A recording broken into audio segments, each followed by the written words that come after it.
Je vais vous parler d'un livre que j'ai pas ici avec moi, mais j'ai noté, bref, mes phrases préférées dans un carnet.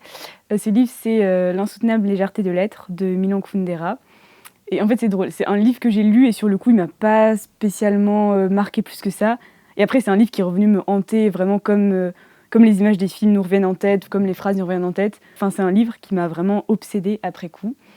En fait, c'est trop bien comme livre. En fait, ça commence par, une sorte de rappel du mythe de l'éternel retour, de Nietzsche. Enfin, je résume vite fait, mais en gros, c'est que chaque instant qu'on vit, ça fait des milliards de fois et des milliards de fois qu'on le vit et on va le vivre, à répétition et du coup, l'idée de ce mythe de l'éternel retour, c'est que quand on fait un choix, il faut que quand on fasse notre choix, on se dise: «Il faut que j'aime cette chose au point que je voudrais qu'elle se répète pour l'éternité, pour l'éternité, pour l'éternité».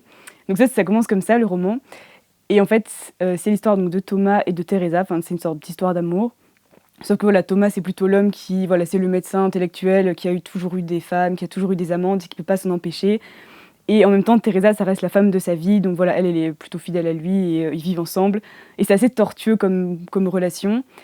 Et en fait, il y a toute une dimension onirique aussi, parce que Teresa fait tout le temps des rêves, enfin presque à chaque chapitre, il y a un nouveau rêve de Teresa, des rêves très symboliques, très lyriques.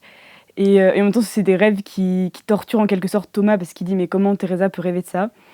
Et donc en fait, il y a tout sur tout le roman, enfin sur toute cette histoire d'amour qui pourrait être un peu banale, voilà, quelqu'un qui trompe sa femme, mais en même temps, c'est 2 personnes qui s'aiment, et elles peuvent pas se séparer et en même temps, Thomas trompe Teresa, mais c'est plus fort que lui et c'est Teresa qui l'aime.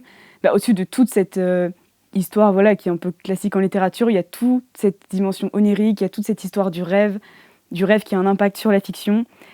Enfin, il y a aussi du coup toute cette histoire de l'éternel retour de Nietzsche qui revient, cette histoire de quelle vie choisir et quel choix faire. Et bah, justement, il y a une phrase que je trouve trop, trop belle dedans. Enfin, c'est pour ça que ça m'a hantée aussi, je pense, parce que voilà, c'est la phrase. C'est «L'homme ne peut jamais savoir ce qu'il faut vouloir, car il n'a qu'une vie. Il ne peut ni la comparer à des vies antérieures, ni la rectifier dans des vies ultérieures. Ne pouvoir vivre qu'une vie, c'est comme ne pas vivre du tout.» Et c'est un peu aussi, je pense, ce qui torture le personnage Thomas, c'est qu'il aime Teresa et en même temps, il y a d'autres vies qu'il veut vivre avec d'autres maîtresses.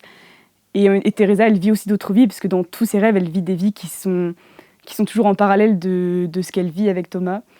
Et voilà, en fait, je ne saurais pas te dire pourquoi le livre hante, parce que enfin, moi j'ai beaucoup aimé le début, et à la fin je me disais, bon oui, il la trompe, qu'est-ce qui se passe de plus?